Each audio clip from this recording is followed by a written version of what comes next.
arrêtons de lasser tout le monde par ces soi-disant consultations, ces soi-disant débats sans filtre qu'on a vus dernièrement, qui amènent à ce que, aussitôt qu'il y a une décision qui touche un petit peu à la répartition entre capital-travail et qui demande une contribution, notamment en matière écologique, ça, cette fois-ci, le président ne la retient pas. Tout ça, chaque fois, dégrade un peu plus la relation de nos concitoyens avec nos institutions. Il faut donc en revenir à des choses qui, je le répète, sont des choses fondamentales. C'est la souveraineté du peuple qui doit être consultée. C'est lui qui doit être convoqué. C'est à lui de décider ce que doit devenir le CSE. Ça n'est pas au président de la République. Il n'a pas été élu pour cela. Ça n'est pas à lui de sortir du chapeau, comme le magicien sort le lapin, de savoir quelle bonne... Non, c'est au peuple, car ces institutions le concernent. Si on ne fait pas ça, on ira une fois de plus dans le mur. Alors, quelques idées pour conclure. Nous pensons effectivement qu'il faut créer les conditions que des référendums d'initiative citoyenne puissent être consultés. Il faut offrir des droits nouveaux à nos concitoyens. Pourquoi pas le droit de rappeler les élus? On appelle ça révoquer les élus en cours de mandat, si un certain nombre d'électeurs le demandent. Pourquoi pas le vote obligatoire, avec la prise en compte du vote blanc, par exemple? Pourquoi pas le vote dès 16 ans? Toute une série de réformes constitutionnelles qui, évidemment, auraient pour ambition une ligne de crête de retirer le pouvoir des mains du président de la République et de le redonner à une assemblée populaire, une assemblée législative. Je vous remercie. Voilà, je vous remercie, monsieur. Il y a une parole qu'on n'a pas entendue depuis le remaniement, c'est celle de la victime présumée de notre nouveau ministre de l'Intérieur, Gérald Darmanin. Elle s'appelle Sophie Patterson et elle accuse le ministre de l'avoir violée en 2009. Comme la procédure est en cours, c'est son avocate qui répond à nos questions. Que pouvez-vous me dire, dans le respect du secret de l'instruction, évidemment, des faits que votre cliente reproche à Gérald Darmanin? Ce que je peux vous dire, c'est que en mars 2009, ma cliente a le souhait d'être réhabilitée d'une condamnation pénale qu'elle a eue par le passé. Et c'est dans ces conditions-là qu'elle va rencontrer Gérald Darmanin et qui va exercer une sorte de chantage sexuel selon ses déclarations, en mettant en balance son aide pour cette réhabilitation avec des faveurs sexuelles. Ça s'est passé un soir, puis il y a eu des échanges de textos avant et après. Comment vous pouvez être convaincu que votre cliente dit la vérité? Comment on prouve un viol? Pour moi, c'est d'abord la parole de ma cliente qui est extrêmement crédible, sincère, mesurée aussi, et qui raconte tout dans les détails, même ceux qui la desservent et même les plus incroyables. Ce qu'on ne peut pas discuter, c'est les conséquences traumatiques d'un abus sexuel, les confidences qu'une femme a pu faire à son entourage, l'état dans lequel elle a été vue après les faits et la constance de sa parole. Ça, c'est des choses qu'on ne peut pas discuter et qui permettent de tenir pour établi des faits de viol. Là, je parle d'une façon générale. Dans le cas qui occupe la défense de Mme Patterson, que j'estime aussi des preuves que l'on a. Sophie Patterson a déposé une première plainte en 2017. Elle a été classée sans suite. Qu'est-ce qui s'est passé? Cette plainte, alors je rétablis une vérité là-dessus, a été classée sans suite une première fois, c'est vrai. Et pourquoi? Ça, personne ne le dit, mais parce que Mme Patterson voulait être assistée de son conseil de l'époque pour être entendue sur sa plainte, ce qui n'est pas rendu possible par le Code de procédure pénale français. Et donc, après 3 ou 4 convocations, la plainte a été classée sans suite parce que la victime ne s'est pas présentée elle-même. Et aujourd'hui, on en est où de la procédure? Mme Patterson va donc redéposer plainte. Il va y avoir une enquête qui va durer 1 mois et demi. Et il va y avoir un classement sans suite assez rapidement, qu'elle va contester par le biais de sa plainte avec constitution de partie civile, qui normalement aurait dû déboucher sur l'ouverture d'une information judiciaire, donc sur une enquête menée par un magistrat indépendant et impartial. Sauf que cette information judiciaire ne va jamais être ouverte puisque le parquet de Paris va requérir de la juge d'instruction qu'elle n'informe pas sur les faits qui sont dénoncés. Et donc on se retrouve 2 ans après, 9 juin 2020, à ce que la cour d'appel se prononce sur cet appel et dise non, la juge d'instruction n'aurait pas dû dire il ne faut pas informer, elle aurait dû informer sur les faits dont elle est saisie. Et c'est là où on en est. Mais je pense que c'est important de noter en tout cas que pendant 2 ans, il ne s'est rien passé parce qu'il y a eu des bâtons procéduraux dans les roues de la plainte de Madame Patterson. Ces bâtons dans les roues, vous en avez rencontré beaucoup dans votre carrière, dans ce genre d'affaires?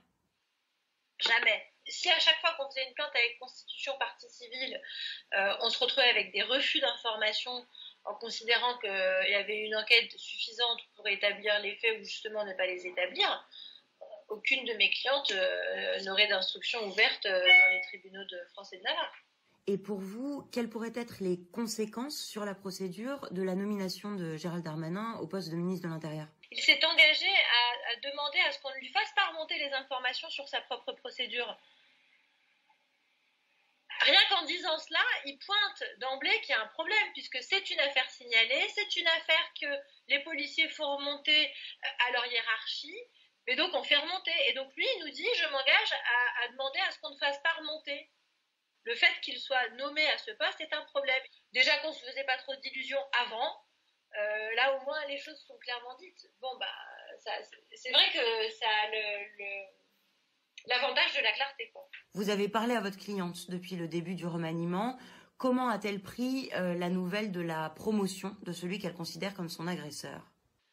Écoutez, je pense qu'elle est choquée qu'on puisse promouvoir M. Darmanin à un poste ministre de l'Intérieur. Et si vous voulez, quand on voit comment, depuis le début, on tente de faire échapper M. Darmanin à la justice, finalement, c'est pas vraiment étonnant.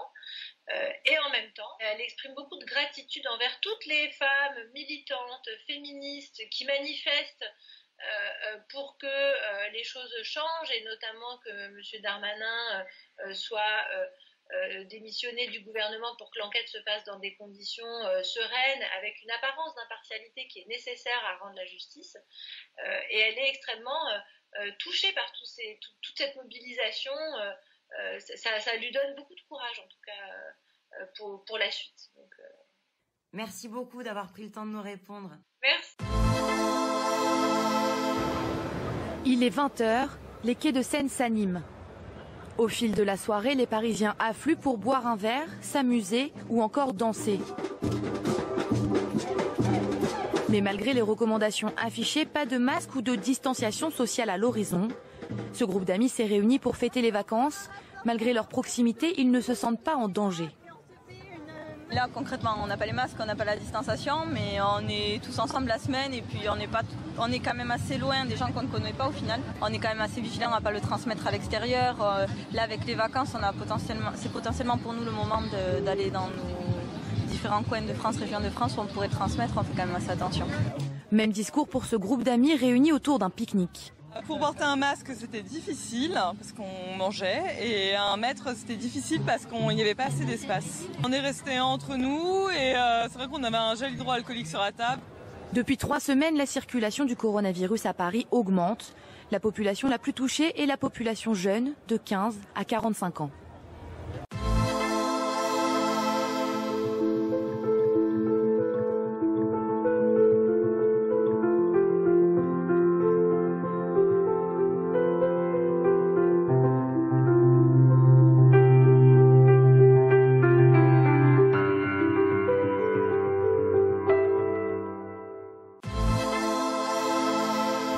L'île continent sous la menace du coronavirus. Alors que la deuxième ville d'Australie, Melbourne, est de nouveau confinée depuis le 9 juillet dernier, l'État de Victoria enregistre une augmentation impressionnante de nouveaux cas d'infection au Covid-19. Brett Sutton, administrateur en chef de la santé de cet État durement touché, appelle à un changement de comportement de la population. On ne peut pas s'attendre à ce que les chiffres baissent automatiquement. Je pense que ce sera un défi encore plus grand dans les prochains jours. Cela signifie que nous allons avoir 500 à 600 nouveaux cas par jour. Je ne veux surtout pas que nous en arrivions là. Je veux donc renforcer tout ce qui fera la différence, et cela correspond aux règles de base, l'isolement et la quarantaine. Des règles de base à respecter qui s'ajoutent à l'obligation du port du masque. À partir de ce jeudi, les habitants de Melbourne devront porter le masque en toutes circonstances dès qu'ils sortent de chez eux. Une mesure inédite en Australie qui concerne plus de 5 millions de personnes. Nous allons porter des masques dans l'État de Victoria et potentiellement dans d'autres régions du pays pendant très longtemps. Il n'existe pas de vaccin contre ce virus extrêmement contagieux et c'est une chose simple, mais elle demande de changer nos habitudes pour qu'elles deviennent un simple élément de votre routine. La plupart d'entre nous ne sortiraient pas de chez eux sans leurs clés, nous ne sortirions pas de la maison sans notre téléphone portable. Vous ne pourrez pas sortir de chez vous sans votre masque, ni sans le porter ensuite, partout où il est absolument essentiel d'arrêter la propagation de ce virus. Daniel Andrews a également annoncé la commande de 3 millions de masques. 300 000 sont attendus cette semaine. Une nouvelle vague épidémique qui anéantit un peu plus les espoirs d'un retour à la normale et d'un redémarrage de l'économie en Australie. Mélenchon, vous êtes le président du groupe La France Insoumise à l'Assemblée nationale. Bon, alors on va pas se mentir, on va être clair, même pour vous, rien ne va dans cet accord qui a été négocié par Emmanuel Macron. Vous l'avez déjà exprimé sur les réseaux sociaux, vous allez nous dire pourquoi dans un instant, mais d'abord sur le principe, l'idée de mutualiser les dettes des pays européens pour aider ceux qui ont été le plus touchés par la crise, c'est quand même historique, ça, ce n'est pas une avancée ? Peut-être pour vous, mais pas pour moi. D'abord parce que la France ne serait plus souveraine sur sa dette et deuxièmement parce qu'il n'est pas vrai qu'on ait mutualisé les dettes. Il ne faut pas raconter d'histoire. Chaque pays devra payer sa part de dette. Et par conséquent, il n'y a rien de mutualisé. Ce qui est mutualisé, c'est en cas de défaut d'un titre de dette, les pays paieraient. Mais il ne faut pas raconter d'histoire. Ce n'est pas vrai. Les dettes ne sont pas mutualisées. Elles sont reportées sur un emprunt et la garantie d'emprunt, c'est plusieurs États. Donc je demande qu'on fasse un petit effort quand même de lucidité sur ce qui se passe vraiment. J'ajoute que les Français n'ont aucun besoin de mutualiser leurs dettes parce que nous empruntons déjà en dessous de 1% en dépôt de zéro. Alors, par conséquent, nous n'avons aucun besoin de cette dette mutualisée. Nous avons besoin de subventions, elles sont diminuées et en plus, le budget de l'Europe baisse. Et en plus, pour terminer le tableau, nous sommes les dindons de la farce, c'est nous qui payons pour les autres qui auront des rabais. Vous venez de les évoquer à l'instant, les rabais de la Hollande. Ces subventions, Jean-Luc Mélenchon, sont certes diminuées, mais elles s'élèvent quand même à 390 milliards d'euros.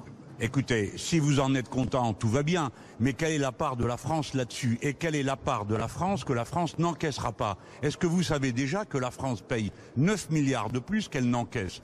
Et nous allons payer 20 milliards à la place des autres. Alors pardon, mais où est l'intérêt des Français là-dedans?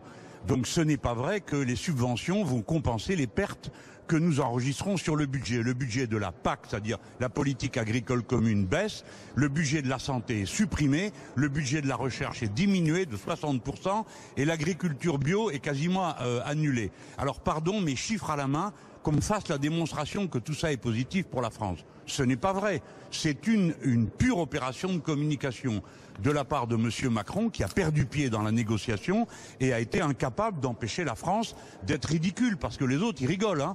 Ils savent que c'est nous qui allons payer à leur place. Les pays soi-disant frugaux qui sont en réalité des pays radins et des pays voyous. Les Pays-Bas nous coûtent 10 milliards par an à tout le reste de l'Europe parce que c'est eux qui accueillent comme dans un paradis fiscal les sociétés multinationales françaises. Non, c'est insupportable. Et je demande vraiment qu'on fasse un effort pour dire ce qui se passe vraiment et pas ce que l'Élysée raconte.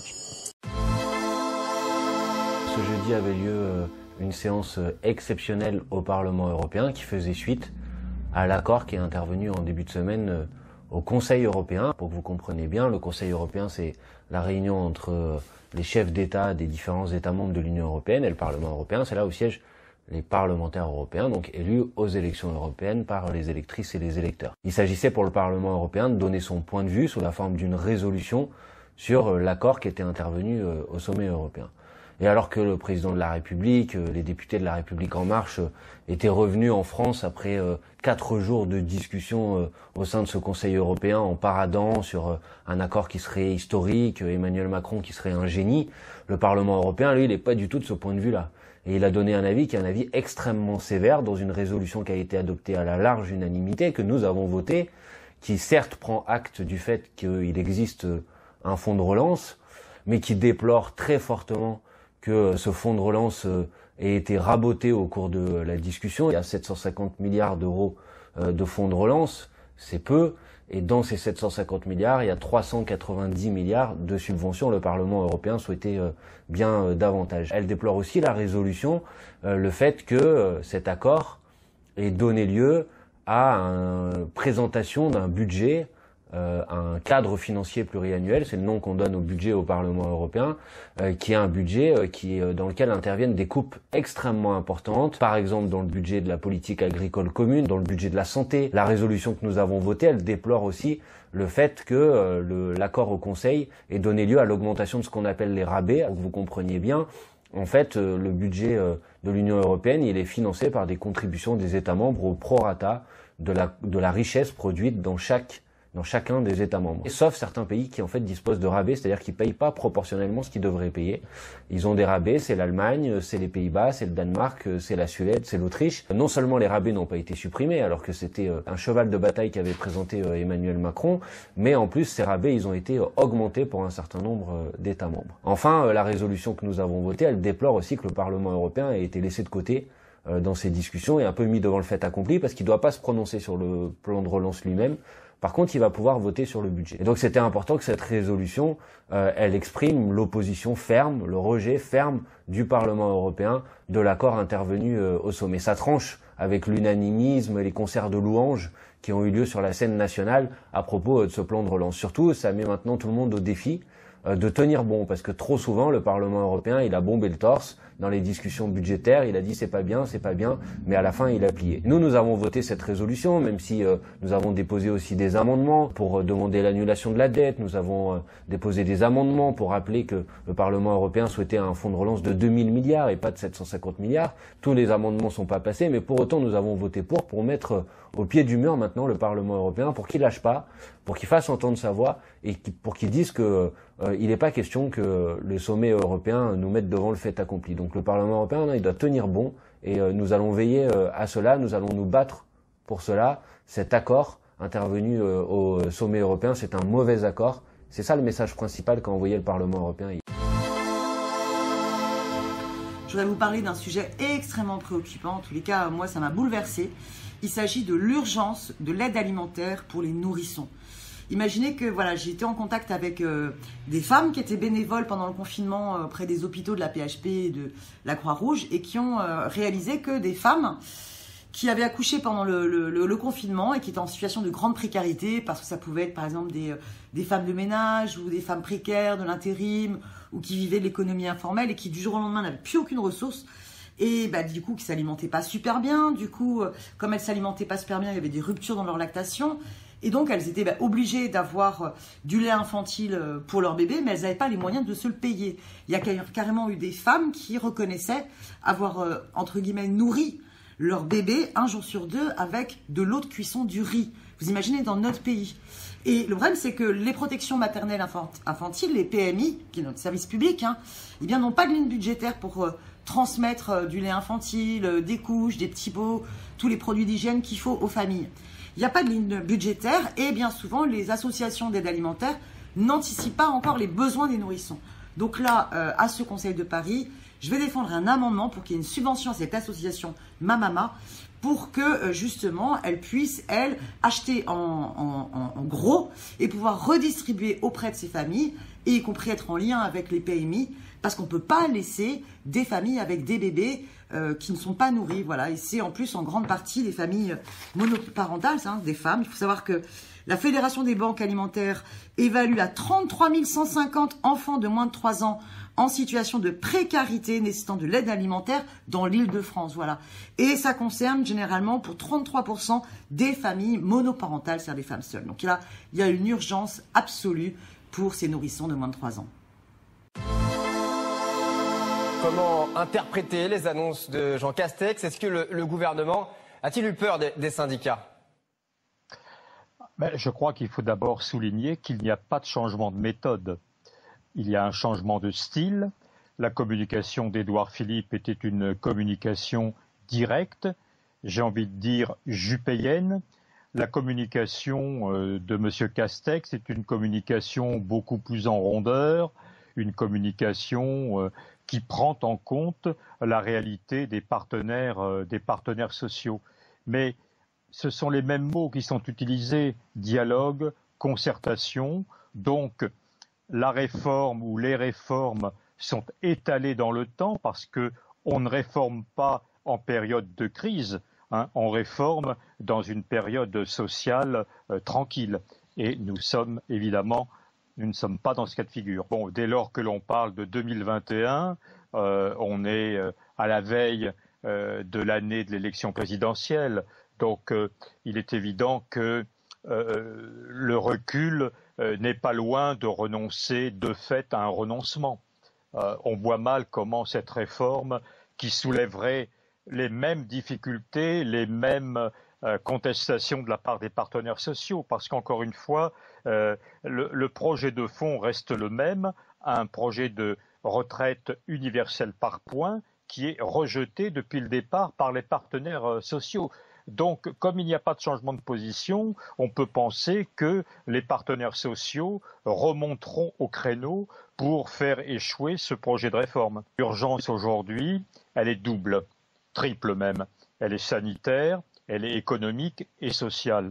Donc, il y a déjà pour l'exécutif fort à faire pour résoudre cette triple crise. Donc, il est évident que les réformes, dès lors qu'il s'agit de réformes de structure qui engagent une longue durée, ne peuvent pas correctement s'organiser dans ces temps d'extrême difficulté.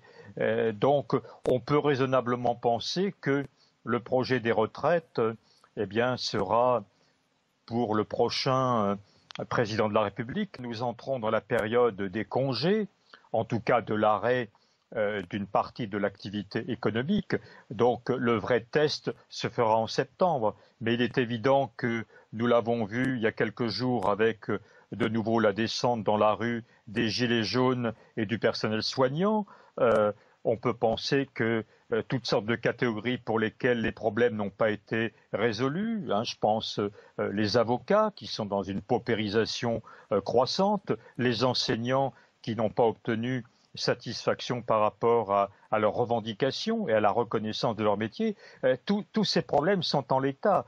Je le disais d'ailleurs ici même il y a quelques jours, les problèmes demeurent, ils sont sur la table, ils ne sont pas résolus et compte tenu de la détermination des catégories en crise à se faire entendre, on peut évidemment légitimement penser qu'il y aura de nouveau des mouvements à la rentrée de septembre. La méthode politique, c'est une méthode de communication avant tout. Donc on ne sait plus très bien ce qui est véritablement projet et ce qui est simplement exercice de style oratoire. C'est un peu dommage que nos démocraties soient sous le joug, effectivement, des mots et non pas des actes. Il y a 3 mois, au cœur de la pandémie de Covid-19, alors que la majorité de la France était confinée, les employés de la grande distribution prenaient des risques pour leur santé afin que les cadres en télétravail puissent remplir leur frigo.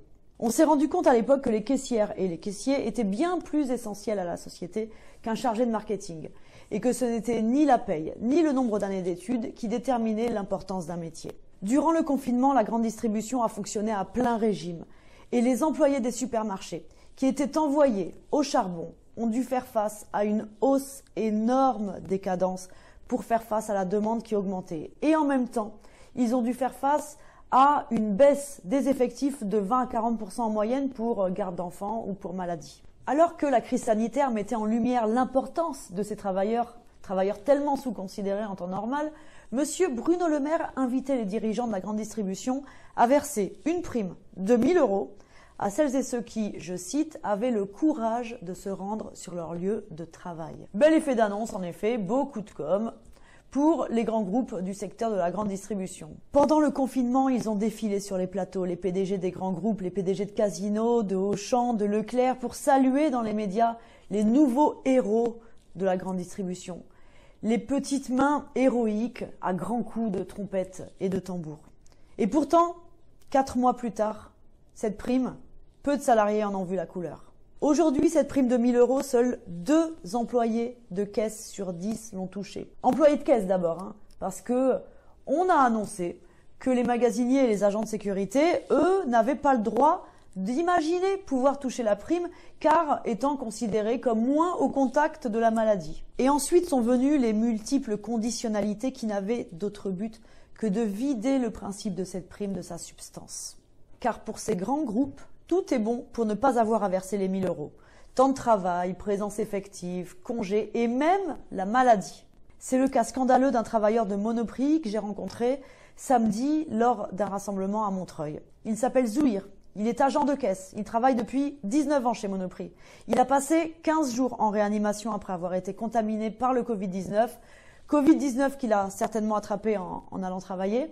Et vu qu'il a été absent de son travail, Monoprix a décidé de lui verser que 248 € au lieu des 1000 €, en quelque sorte pour le punir d'avoir été malade. Il s'agit là d'une bien curieuse manière de récompenser les héros du confinement. La crise sanitaire a été une aubaine pour la grande distribution, et notamment pour des gens comme Jean-Charles Naouri, PDG du groupe Casino. Le groupe Casino, qui est également propriétaire de Monoprix, et donc employeur de Zouhir. Le groupe Casino a augmenté ses ventes de 3,9 milliards d'euros pendant le confinement. Et aujourd'hui, les dirigeants refusent de verser la prime de 1000 € à un salarié qui est tombé gravement malade en les aidant à faire ce bénéfice record. Quelle indécence! La question qui se pose donc maintenant, c'est où vont tous ces bénéfices accumulés par la grande distribution si ce n'est pas dans la poche de ceux qui ont risqué leur santé pour le gagner. Pendant la crise du Covid-19, le panier moyen a augmenté de 20%. En mai 2020, les salaires ont augmenté de 0,8%, soit 5 € par mois. Où sont passés les bénéfices? Les déclarations d'intention gouvernementales incantatoires et non contraignantes ne suffisent pas pour faire bouger les profiteurs de crise. Il faut rendre obligatoire le versement d'une prime Covid à l'ensemble des employés de la grande distribution, et ce, quel que soit leur statut, quels que soient les métiers. Par ailleurs, ces métiers, dont nous avons pris conscience qu'ils avaient tellement d'importance, doivent être revalorisés. Ce n'est pas normal qu'après 10, 20 ou 30 ans de carrière, aucune évolution ne soit constatée et que le salaire reste souvent autour de 1300 €. Aussi, le Covid-19 doit être reconnu comme maladie professionnelle, car celles et ceux qui ont été en première, en seconde ligne, en ont été les premières victimes par la multiplication des contacts qu'ils et elles ont dû accomplir dans l'exercice de leur métier. Enfin, je vous donne rendez-vous chaque samedi pour soutenir les actions du collectif de travailleuses et de travailleurs Une prime pour tous, qui se réunit chaque semaine devant une enseigne Monoprix pour interpeller le PDG sur leurs conditions de travail. Battons-nous pour que les premiers de corvée de la pandémie ne soient pas les grands oubliés du monde d'après. L'exercice auquel nous nous livrons est destiné à nous permettre d'y voir plus clair sur les mois qui viennent dans une situation d'extrême détresse dans lesquelles se trouvent toutes les économies et toutes les sociétés du monde. Je doute qu'on parvienne à cette qualité du regard en commençant par proclamer, comme l'a fait le ministre tout à l'heure, que d'ici à 2022, il a l'intention de rétablir le niveau de l'activité qui était celui de 2020, sachant que la dernière fois que nous avons eu à connaître une crise mondiale, c'était en 2008, nous avons perdu 3 points de la richesse nationale et nous avons mis 4 ans à revenir au niveau auquel nous étions.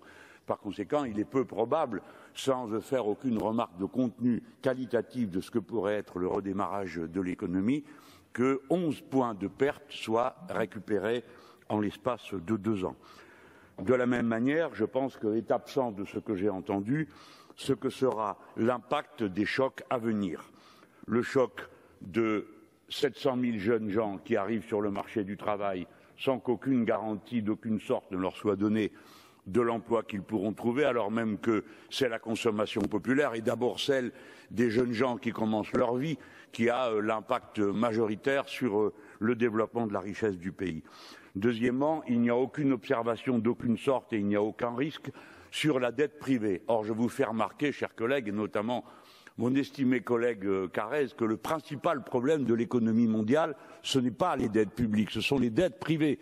Parce que la dette publique, vous retrouvez toujours celui à qui vous avez prêté, c'est l'État.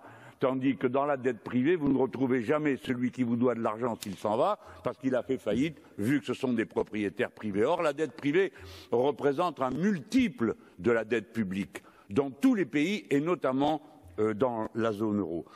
Il n'y a donc pour vous aucun risque, d'aucune sorte, qu'une telle déflagration se produise, et personne n'imagine les moyens qu'il faudrait alors disposer. Je vous rappelle que la dernière fois, le président Sarkozy et quelques autres avaient dû, dans l'urgence, prendre des mesures qui finalement se sont révélées assez efficaces du point de vue de l'économie capitaliste, mais en tout cas de l'économie dans laquelle nous vivons. Et là, pour le futur, rien du tout, ça ne se produira pas, nous sommes tranquilles, nous dormons tranquilles. Eh bien, nous avons tort, parce que le choc interne s'ajoutera un choc, et à ce choc interne s'ajoutera un choc externe, que celui de l'impact de la catastrophe économique qui menace les États-Unis d'Amérique au moment où ils ont fait tourner la planche à billets plus que jamais de toute leur histoire, et naturellement la contraction du marché mondial qui va résulter de la crise aux États-Unis d'Amérique ne saurait nous épargner. Enfin, il n'est rien dit. Alors, chers collègues Carré, je vais vous dire, après tout, nous verrons bien qui de vous ou de moi a raison. Mais la question de l'annulation de la dette, ce n'est pas une question, elle aura lieu. La question est de savoir comment elle va avoir lieu. Est-ce que c'est d'une manière civilisée, parce que nous allons prendre des décisions qui comptent, et notamment obtenir que la dette qui est aujourd'hui dans les coffres de la Banque centrale européenne et dont l'annulation ne coûtera pas 1 euro à qui que ce soit, va se faire et redonner une capacité de respiration aux États pour intervenir sur la suite de la crise, ou bien si ça va être l'annulation sauvage avec l'effondrement des dettes des créanciers privés qui ne pourront pas rembourser. Et ce que je suis en train de dire ne concerne pas les lointains horizons du commerce international. Au mois de décembre qui arrive, les entreprises qui ont des prêts garantis par l'État vont devoir rembourser au mois de décembre qui vient. Je n'apprends rien à personne dans cette Assemblée, j'imagine, en vous disant que déjà un certain nombre de gens ont prévu que les actifs seront mis de côté et que la dette ne sera pas payée, puisqu'au bout du compte, il y a l'État qui remboursera. Et ne comptez pas sur les banques pour être vigilantes à obtenir les remboursements. Elles seront surtout vigilantes à maintenir les capacités de ceux qui sont leurs clients jusqu'à présent. Et je peux suggérer que peut-être des fois, elles recommandent des procédés pour faire rembourser par l'État que personne ici ne pourrait pouvoir approuver. J'observe que dans les prévisions, de même, il n'y a aucun impact de la crise climatique. Ça n'existe pas. Ni, par exemple, les impacts matériels. S'il y a un dérèglement climatique, nous savons tous ce que ça donne. Il suffit d'aller voir dans le sud du pays ce qui se passe après les pluies diluviennes. Donc on ne répare pas, il n'y a pas de casse, d'une part, donc pas de dépenses supplémentaires pour les infrastructures publiques. De la même manière, les compagnies d'assurance privées, il n'y aura aucun impact sur elles, sur leurs finances, l'équilibre de leurs finances du fait des remboursements qu'il y aura à faire. Il n'y aura aucun problème sanitaire lié au changement climatique, et c'est à peine si l'on pense que le chikungunya est arrivé dans le sud de la France, etc., etc.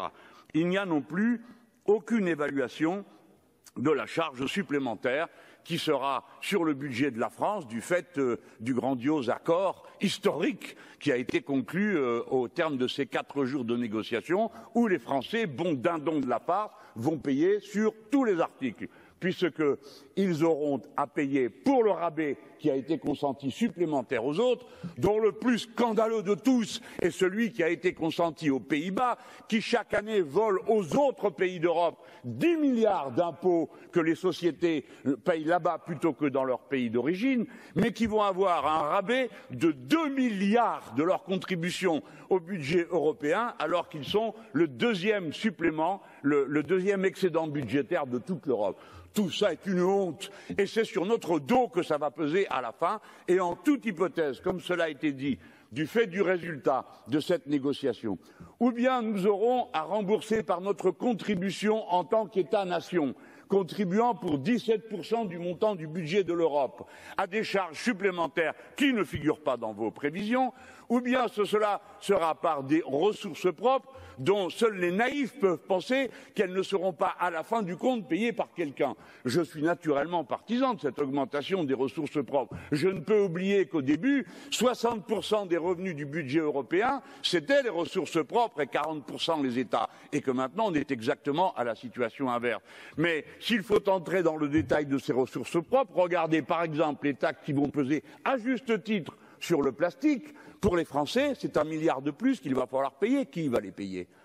Est-ce que c'est l'État? Est-ce que c'est les producteurs? Est-ce que c'est les collectivités? Qui va les payer? Par conséquent, il y a beaucoup de trous dans les explications qui nous ont été fournies et dans les présentations qui sont faites, et ce n'est pas raisonnable. La France, voyez-vous, vous ne posez jamais la question. Qui investit d'abord? Le premier investisseur de ce pays, ce sont les collectivités locales.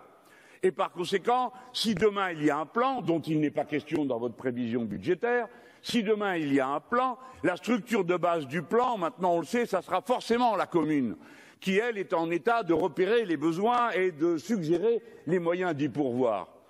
Dans ces conditions, les communes devraient être les premières à bénéficier d'un surcroît, d'une abondance de financement leur permettant de distiller au bon endroit, comme le goutte à goutte, les finances dont on a besoin pour faire redémarrer l'économie. Ce n'est pas le cas, ça n'apparaît pas, et pourtant, on ne parlera encore une fois, que de l'investissement public. Mais l'investissement privé, c'est un problème dans ce pays. Comment se fait-il que depuis 2009, les dividendes aient augmenté de 70%, tandis que l'investissement privé a baissé de 5%? Qu'est-ce que ce capitalisme de bons à rien, qui ne sont même pas patriotes, qui fait qu'ils n'investissent pas? Regardez comment, quand STX a été mis en vente, il a fallu compter sur le capital italien. Il n'y a pas d'argent dans ce pays, et aujourd'hui même, on est en train d'attribuer France Rail, la société qui produit les rails, au moment où l'on dit que l'on va développer l'investissement ferroviaire. Eh bien, ça a été attribué à une compagnie anglaise. Et parmi les autres qui se proposaient pour racheter cette société, pas une société française, pas un euro de capital français. Qu'est-ce que cette classe capitaliste parasitaire est incapable de venir à la rescousse de la patrie quand la patrie a besoin d'eux, a besoin des efforts de tout le monde pour remettre en route la machine. Ah oui, je clame mon indignation. Il n'est pas normal que dans un pays où il y a 5300 milliards d'épargne, on ne trouve pas de quoi pourvoir aux besoins du pays. Il n'est pas normal que quand il y a 1700 milliards dans l'assurance vie, dont 50% s'en va en investissement à l'étranger, on n'ait pas de quoi s'en venir sans cesse pleurer dans le giron de l'État pour exiger de lui toutes sortes de remises dont on nous dit qu'elles finiront par revenir dans l'investissement privé. Où les revenus du CAC 40 se retrouvent-ils dans l'investissement privé dans notre pays? Nulle part. Alors, après cela, mes derniers mots seront pour ce soi-disant accord historique. Alors, voyez-vous, il paraît qu'on a mutualisé les dettes. C'est faux. On a mutualisé la garantie pour rembourser les dettes. Mais les dettes seront payées par chacun des États qui auront à faire des emprunts. Et nous, Français, nous paierons plus que ce que nous aurons reçu parce que notre contribution au budget de l'Europe s'évaluera d'une manière supérieure aux résultats et à la demande immédiate. Deuxièmement, nous n'avons aucun besoin de l'emprunt européen pour emprunter à taux négatif. C'est une pure illusion que de raconter que ces eurobonds vont être une facilité pour la France. Enfin, vous n'avez pas présenté, j'achève là-dessus, le bilan entre les réductions dans le budget de l'Europe et les subventions que vous allez toucher. Si la PAC diminue, alors de combien augmentera le budget de l'agriculture et où le dites-vous dans votre projet de loi de finances? Voilà, collègues, pourquoi de tout cela nous ressortons fort maris et fort inquiets. Je m'appelle Amar Ben Mohamed, je suis brigadier chef à la préfecture de police de Paris. Je travaille de nuit depuis 20 ans. Je suis responsable d'une unité qui se nomme l'unité de transfèrement, nuit, l'UTN, et je suis affecté au sein du tribunal de Paris. En 2017, on était dans les débuts de l'existence de l'UTN. Ça bossait super bien, il y avait une bonne ambiance, j'avais des collègues gradés et des collègues gardiens qui étaient au top. Les premiers nuages, c'est quand on a eu les premiers incidents avec les déférés qui, au dépôt de Paris, nous disaient « Mais putain, on va la tuer ta collègue là ». Et on leur disait « Mais qu'est-ce qui se passe ?» Il me dit « Mais attends, on n'a rien fait, on va en trou, on a perdu. » On s'est fait attraper, on s'est fait interpeller, on a été placé en garde à vue, on a comparu et on va au trou. On a tout perdu. On lui demande de l'eau, on lui demande à manger, on le demande poliment, on vous voit. On se fait insulter, pourquoi t'es arabe, pourquoi tu fais le ramadan, tu peux pas être comme tout le monde. Qu'est-ce que tu fous dans ce pays, casse-toi, rentre chez toi. Des trucs de malade, quoi. Et là, donc, on va parler aux collègues. Voilà. Et on lui dit arrête ton délire, tu fais quoi là? En plus, tu nous rends la situation explosive. Et donc, en fait, ce qu'on nous a dit, ce qu'on a entendu, ce qu'on a constaté, c'est ferme ta gueule, va mourir, espèce de sale bougnoule. Je donne pas à boire aux négros, ce qui était assez risible, puisqu'il y avait des collègues d'origine africaine ou antillaise qui bossaient au dépôt, donc sympa pour les collègues en plus. Et puis on était quelques arabisants, quoi, donc par respect, quoi, déjà au moins. Mais non, ils s'en foutaient. Et puis ça leur donnait pas à manger, ou alors des fois quand nous on intervenait, ça allait chercher à manger, ça le jetait par terre, froid, super, ou ça le chauffait et ça le jetait par terre. Et dans le pire du pire, donc ça je l'ai pas vu, ça a été rapporté par les personnes qui s'en sont vantées elles-mêmes. Elles ouvraient les, si tu veux, c'est des barquettes de plats, hein, comme tu vois à Auchan, Carrefour et tout ça, plats tout faits. Donc tu les passes au micro-ondes 2 minutes et puis tu les donnes aux personnes. Et ben en fait elles ouvraient, elles crachaient dedans et elles le filaient au mec. Bien sûr, le mec l'avait pas vu cracher dedans, mais elle est retournée au pointage et elle s'en vantait. Et elle était toute fière. Les pots de Paris étaient très chauds la nuit, en termes de température. Les radiateurs fonctionnaient, des fois y compris pendant l'été, et les cellules n'étaient pas ventilées ou très très peu ventilées. Et donc il y avait une consigne qui demandait à ce qu'on ferme les trappes d'aération extérieure pour éviter des évasions. Bon, ça c'est très très rare. Enfin, mais ces personnes de ce groupe-là donc les refermaient justement pour les priver d'air en fait, pour accentuer le côté étouffement un peu de leur situation. Et c'était expliqué, hein, c'était justifié, ils s'en vantaient, hein, bien fait pour leur gueule. Et nous, on ouvrait, et ils faisaient un truc comme 40 degrés, c'était intenable. On n'est pas là pour faire de l'angélisme, hein. On n'est pas là pour dire ils sont gentils et les flics sont méchants. Non, non, je défends les collègues. Mais ce qu'ils faisaient, c'était de la torture, quoi. C'était du sadisme. C'était un truc qui était... quand tu les rabaisses, quand tu les insultes, quand tu les discrimines, déjà, psychologiquement, tu portes atteinte à leur dignité. Mais l'acte de torture et de barbarie, il est constitué, l'infraction, lorsque tu le prives, en plus, en lui expliquant pourquoi tu lui donnes pas de l'eau, voilà, ou de la nourriture.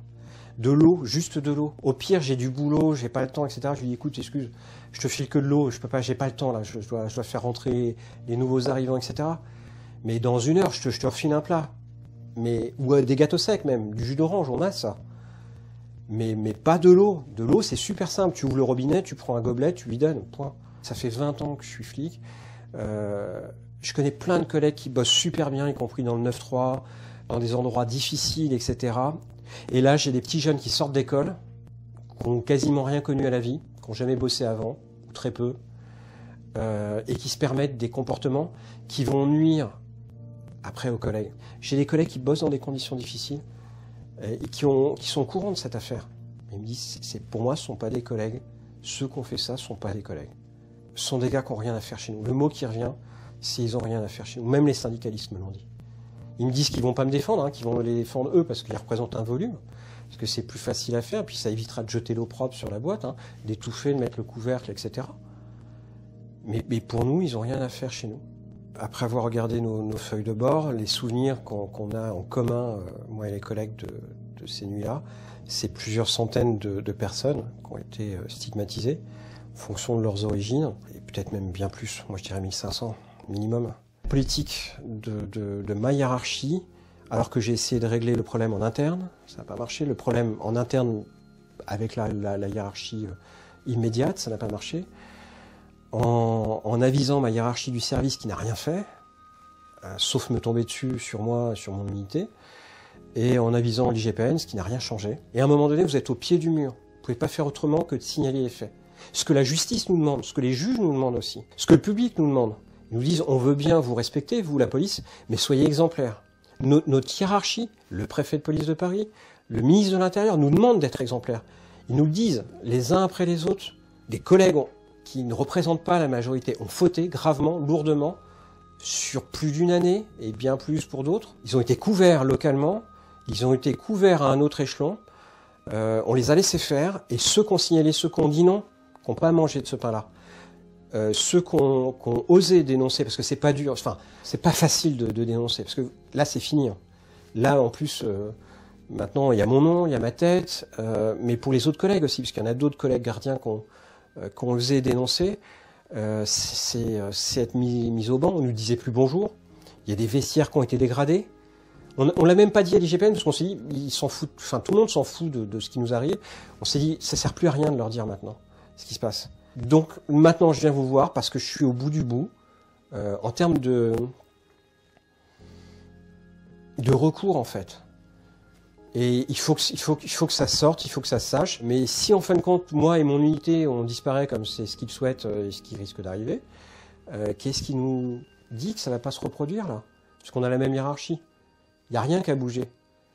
Qui nous dit que dans 6 mois, 1 an, ça va pas être encore ambiance, je veux pas dire le mot, mais Adolphe et Benito, quoi. Moralement, ça a été difficile pendant longtemps. Parce que une chose qui est compliquée, c'est de se faire taper dessus alors que tu fais exactement ce qu'on te demande de faire. De se faire taper dessus et de devoir protéger tes gars, parce que pendant un long moment, ils ont tapé sur mon unité, puis après, ils se sont arrêtés. Ils sont concentrés sur moi. Ce qui est difficile, c'est de rentrer le matin après avoir fait des nuits et s'être pris des réflexions, des remontrances, des sanctions même des fois, non méritées, et de serrer les dents, parce que t'as pas le moral après, parce que tu te dis à quoi ça sert, quoi, pourquoi pas laisser tomber, change de service, vas-y bouge. Mais c'est pas la première fois que ça se produit, et ce qui est difficile, c'est de savoir que on pense au sommet, ils sont pas au courant de ce qui se passe. C'est-à-dire qu'en fait, c'est juste un petit groupe de personnes, un petit groupe de gradés, d'officiers, qui a décidé pour leur plan de carrière, pour leur tranquillité, de passer ça sous silence. Et que tout le harcèlement qui en découle, c'est le plaisir égoïste de ces quelques personnes, le plaisir sadique. Ce qui n'est pas facile aussi après, c'est de voir tous les autres collègues qui t'ont soutenu te dire chef, je laisse tomber. Parce que si vous, qui êtes chef d'unité, OPJ au sein du tribunal de Paris, ils arrivent à vous mettre la misère, nous qui sommes juste petits gardiens, qu'est-ce qu'on va faire? J'ai des valeurs et je lâche pas. Je préfère une défaite honorable à une victoire frauduleuse. J'ai toujours su que les dindons, ça allait par troupes. Et que ceux qui ont vraiment le cœur à ce métier, les anciens qui m'ont appris, ils m'ont dit, quand tu tiens, la vérité, tu la lâches pas.